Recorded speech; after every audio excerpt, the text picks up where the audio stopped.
Hi, this is Sana Farzeen from India today. मेरा question अरमान और कृतिका आपके लिए है। आपका जो ये यूनिक रिलेशनशिप है, कहीं न कहीं ये आपका क्लेम टू फेम है, चाहे वो आपके क्रिएटर जर्नी में हो या बिग बॉस में हो। पर कहीं न कहीं लगता है कि ये आप लोग सिर्फ सेंशलाइज़ करने के लिए करते हो, क्योंकि पायल अब जाकर ये वीडियो बना रही है कि वो आपको डिवोर्स देना चाहती है और कृतिका ने उनके इनोसेंस का फ़ायदा उठाया है। तो आपको लगता है ये सिर्फ आईबॉल्स के लिए आपका ये रिलेशनशिप, रियल में आप तीनों इतने स्ट्रॉन्ग नहीं है जितना आप पोर्ट्रे करते हैं? तो मुझे लगता है इससे अच्छा तो ना मुझे भगवान के पास जाना पड़ेगा। बिग बॉस रियलिटी शो है, यहाँ पर आप कुछ भी नकली नहीं कर सकते। इतने कैमरा है यहाँ पे, मेरा गुस्सा निकलता है, मेरी गालियाँ निकलती है, मेरा धक्का निकलता है, हर चीज़ निकलती है, तो आप ये चीज़ नकली कैसे कर सकते हो? तो मुझे लग रहा है जो आपका सवाल है ना, आप इस पर थोड़ा सा सोचें, क्योंकि बिग बॉस एक रियलिटी शो है, यहाँ पे कुछ भी नकली नहीं है। इससे ज़्यादा तो मैं कुछ प्रूफ दे ही नहीं सकता, बस ये बोलना चाहूँगा। मैं कह रही हूँ आपका रिश्ता सिर्फ ये आईबॉल्स के लिए ये ऐसा कुछ तिगड़ा वाला। नहीं, ये बिल्कुल रियलिटी का रिश्ता है, इसमें कोई भी चीटिंग नहीं है और कोई भी आई बॉल नहीं है। और आपको लगता है ये एक पॉलीगमस रिलेशनशिप, एक इलीगल रिलेशनशिप, एक नेशनल टीवी पे आप लोग जो प्रमोट कर रहे हैं, ये सही है? मैं कहना चाहूँगा, देखो क्या कि मैंने तो दुनिया के सामने रख दिया, पर कुछ लोग ऐसे हैं जो अपनी वाइफ को घर रख के बाहर रिलेशनशिप चल रहा होता है, उसके बाद घर आते हैं, वाइफ को पीटते हैं, बहुत सारी ऐसी चीज़ें करते हैं जो दुनिया को पता भी नहीं।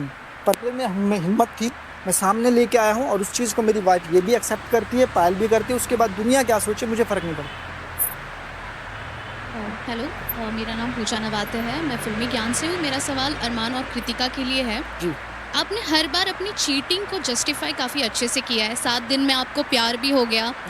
कृतिका, जब विशाल ने कमेंट पास किया आपको काफ़ी गुस्सा आया। अरमान, आपने तो थप्पड़ मार दिया। जी। लेकिन जब खुद की बीवी है, जब वो शादीशुदा है और आपको 7 दिन में प्यार हो रहा है, तो किस तरीके का आप इन्फ्लुएंस सेट कर रहे हो ऐसे बड़े रियलिटी शो पर आकर? और आपके पास खुद का मुद्दा नहीं होता है कृतिका, कि हर बार आप वेट करते हो कि अरमान आपके लिए मुद्दा ढूंढ के लाए? तो देखो, ये जो हमारी रियल स्टोरी है ना, इस 7 दिन में प्यार, वो ऑलरेडी सबको पता है। मैं इस रियलिटी शो में आई थी तो यहाँ पे जितने भी लोग हमें नहीं जानते थे, मैंने सबको बताया। और हम तीनों इस शो में आए थे कि हम तीनों अपना प्यार लोगों को दिखा सकें, क्योंकि बाहर ना बहुत सारे लोगों के क्वेश्चन होता है कि आप तीनों जो साथ में रह रहे हो, क्या वो सच है, क्या वो सच में आप तीनों साथ में रहते हो? तो हम लोग इसलिए इस शो पे आए थे ताकि लोगों को ना ये चीज़ क्लियर होए कि हम तीनों साथ में रहते हैं। बाकी जो मुद्दे वाली बात है, आप थोड़ा सा और क्लियर करके प्लीज मैं बता देता हूँ मुद्दा क्या होता है ना, कि आप सोचो विशाल था, उसमें कृतिका ऐड थी। उसके बाद दूसरा मुद्दा हम ले लेते हैं, जब शिवानी ने डिसीजन लिया था कृतिका को पीछे कर दिया और सना मकबूल को आगे कर दिया, उस मुद्दा भी ऐड ऑन था। पर उस चीज के लिए जब ये रेस वाली बात हुई थी, शिवानी संचालक थी, शिवानी ने बोला कि कृतिका तुम हार गई हो और सना चली गई, तो उस मुद्दे में पहले मैं बोली थी। जब मैंने बोला उसके बाद मेरी उससे बातचीत हुई, तो वहां से विशाल बोलने लग गया। जब विशाल बोलने लग गया तो अरमान जी आ गए। तो ऑटोमेटिकली क्या होता है, जब आप एक हस्बैंड वाइफ होते हो और आप एक शो में आते हो, तो अगर वाइफ की बात होती है, हस्बैंड बोलते हैं, हस्बैंड की वाइफ होती है, तो वाइफ बोलती है कि एक ना नॉर्मल चीज़ है। जब हम यहाँ पे रहते हैं ना, तो आगे से कोई अगर बोल रहा होता है, तो ये ऑटोमेटिकली अंदर से ये चीज़ आती है कि हस्बैंड वाइफ एक दूसरे के लिए तो वो स्टैंड लेते हैं। और मुझे जस्टिफाई करते हुए हमेशा नजर आए हो। चीटिंग में आप बताओ क्या किया हमने चीटिंग वैसे? आपको एक कमेंट से इतना बुरा लगा, आप शादीशुदा थे, फिर भी 7 दिन में प्यार हुआ। चीटिंग इज अ चॉइस होती तो छोड़ देता ना मैडम, साथ थोड़ी रखता। मैं तो ये पाल को छोड़ देता, मैं इससे शादी कर लेता, रखा तो दोनों को ना। तो हर चीज़ ना अलग अलग होती है। मेरे रिश्ते अलग हैं और किसी के अलग हैं। मैं अपने रिश्तों को अच्छे से चला रहा हूँ, कुछ लोग नहीं चला रहे, तो वो अपनी अपनी लाइफ होती है। तो मेरा कहने का मतलब ये है, अगर ऐसा होता तो मैं पायल को छोड़ देता, इसको रखता, पर मैंने दोनों को रखा और दोनों को इज्जत दी, और आज जो भी कुछ कर रहा हूँ इन्हीं के लिए कर रहा हूँ।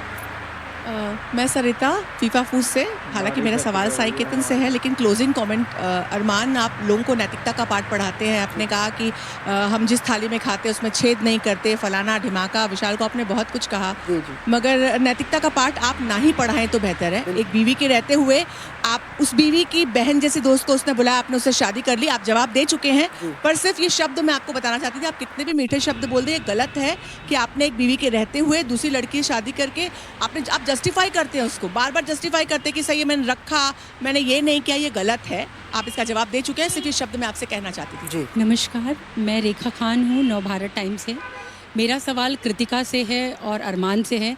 अरमान, इतनी देर से हम सुन रहे हैं और हमने देखा, आप बार बार कह रहे हैं कि मैं इसको भी रख सकता हूँ, उसको भी रख सकता हूँ। बहुत गलत है। आपने सबसे पहले तो पायल की मजबूरी का फ़ायदा उठाया, जितना हमने देखा, तो उसके लिए आप गलत हैं। आप उसको किसी जन्म में उसको आप जस्टिफाई नहीं कर सकते हैं।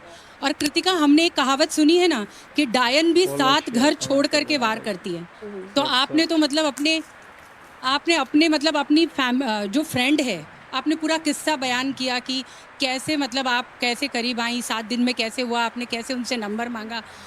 तो कहते ना वो कहावत को भी आपने एकदम सच कर दिखाया कि औरत औरत की दुश्मन होती है। हम हमेशा इतने सालों से इस चीज़ को मतलब हटाना चाह रहे हैं। तो मेरा सवाल आपसे ये है कि यही सिचुएशन अगर पायल आपके साथ करती, आप अगर पहली बीवी होती और पायल इस तरह से करीब आके 1 हफ्ते के अंदर और इस तरह की चीज़ें करके जितना कि आप इंटरेस्ट ले के बता रही थी, तो फिर तो क्या मतलब आप बर्दाश्त करती? तो सबसे पहले तो मैं ये बात बोलूँगी कि हम एक रियलिटी शो में जो चीज़ें बाहर है वो मैं बाहर भी अपने ब्लॉग्स में बता चुकी, तो मैं इधर आके ना लोगों से झूठ नहीं बोलना चाहती थी। जो चीज़ें हैं मैंने वो बातें करी, और ठीक है मुझे प्यार हुआ, मैं मानती हूँ मुझे प्यार हुआ, और हर किसी को प्यार होता है, और अरमान जी ने मेरा साथ दिया, और पायल का जो इस चीज़ के अंदर पूरा का पूरा हाँ था, मतलब पायल ने हाँ करी तभी ये शादी हुई, तभी ये चीज़ें आगे बढ़ी।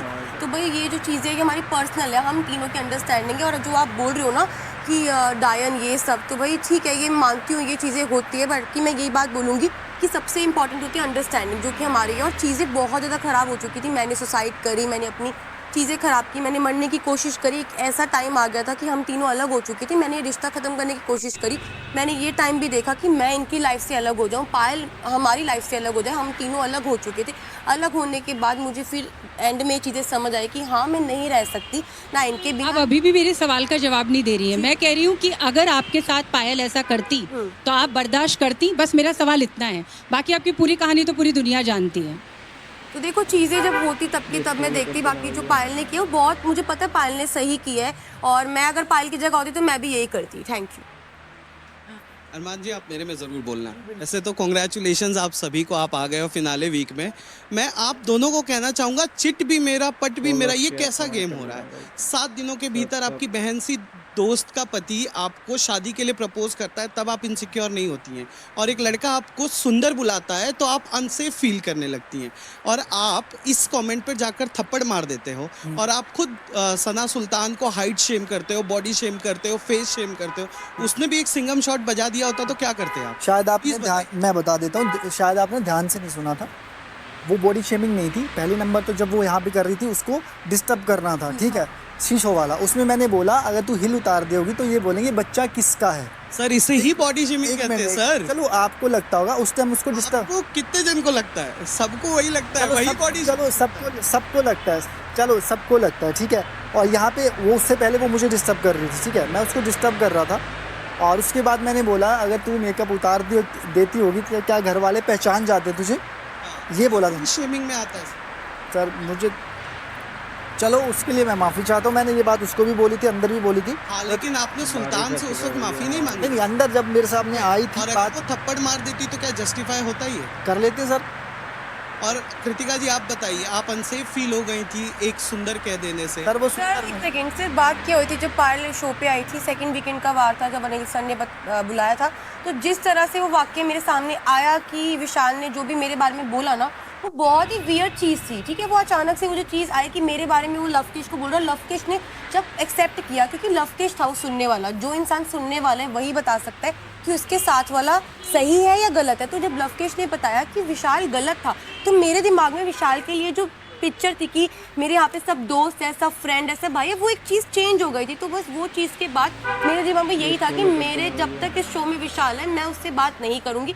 और उससे पहले तो सब कुछ सही था, पर जब मेरे को इसने बताया कि ये चीज़ गलत थी, तो ऑब्वियसली बात है जब वो दोस्त बताएगा तो वो चीज़ तो गलत लगेगी ना। और बात मैं यहाँ से एक और कर देता हूँ। आपने बोला, चलो मैंने उसको बोला, उसके बाद अंदर सॉरी बोला, मैंने बॉडी शेमिंग की, और जो रोज मुझे यहाँ बोला जाता है थुलतला, इसको पढ़ना लिखना नहीं आता, मेरे सामने तो कोई नहीं आया सॉरी। 8वीं फेल, ये 8वीं फेल बोला, जैसे सना सुल्तान मुझे बोलती है थुलतला, इसको मैसेज पढ़ना नहीं आता, या फिर उसने तो नहीं बोला सॉरी, मैं लड़का था ना। उसी पे कुछ कहना चाह रही हैं, बताइए जी। मैंने ना उस दिन भी मैंने अरमान जी को भी बोला था कि अरमान जी आप मुझे बोलते हो मेरी पावर है वो लेने की, आपको मैं बोलती हूँ आप वो अंदर ले सकते हो, वो लड़की वैसी नहीं है, शी कुडंट टेक इट। तो आई थिंक मैंने सना सुल्तान को भी ये समझाया था कि अरमान जी है वो बोलते रहते, छोड़ ना तो इसको इतना सीरियस मत ले, बट वो लड़की वैसी थी, यू नो, उसकी वो लेने वाली क्षमता एक होती है ना कि कोई किसको कितना भी नीचे गिराए, वो लड़की वैसी नहीं थी। तो मैंने दोनों तरफ समझाने की कोशिश की, मैंने इनको भी बोला था। और रही बात मुझे विशाल वाले टॉपिक पे बोलना है, विशाल ने डे 1 से भाभी को मुंह पे बोला है, भाभी आप कितनी क्यूट हो, कितनी सुंदर हो, तब इनको अनसेफ फील नहीं हुआ। After that incident she started feeling unsafe. एक सेकंड, किसी को सामने, आप मेरी बात समझे, किसी को सामने बोलना, अब रणवीर जी भी अगर मुझे सामने से तारीफ करे कि कृतिका बहुत अच्छी लग रही है, वो बात एक अलग है, पर वो अपने दोस्त को कान में बोल रहा है और उसका दोस्त मुझे आगे से बोल रहा है, एक मिनट मुझे बोलने दीजिए, ये बात कि गलत एक है। सेकंड की ये बात गलत है, आप समझिए ना।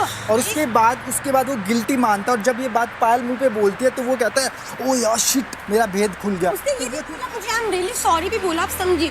अब मैं साई को बोल रही हूँ कि साई तुम अच्छे लग रहे हो, ठीक है, और मैं रणवीर जी के कान में साई के लिए कुछ अलग बात बोल रही हूँ। रणवीर जी बोले कि कृतिका का तेरे लिए बोलना गलत था, तो ऑब्वियसली बात है ना, साई यही सोचेगा ना कि गलत था। आप समझिए, सामने बोलना और कान में बोलना, और जिसको तुम कान में बोल रहे हो उसका दोस्त एक्सेप्ट कर रहा है कि वो गलत है, इन दोनों में फर्क है।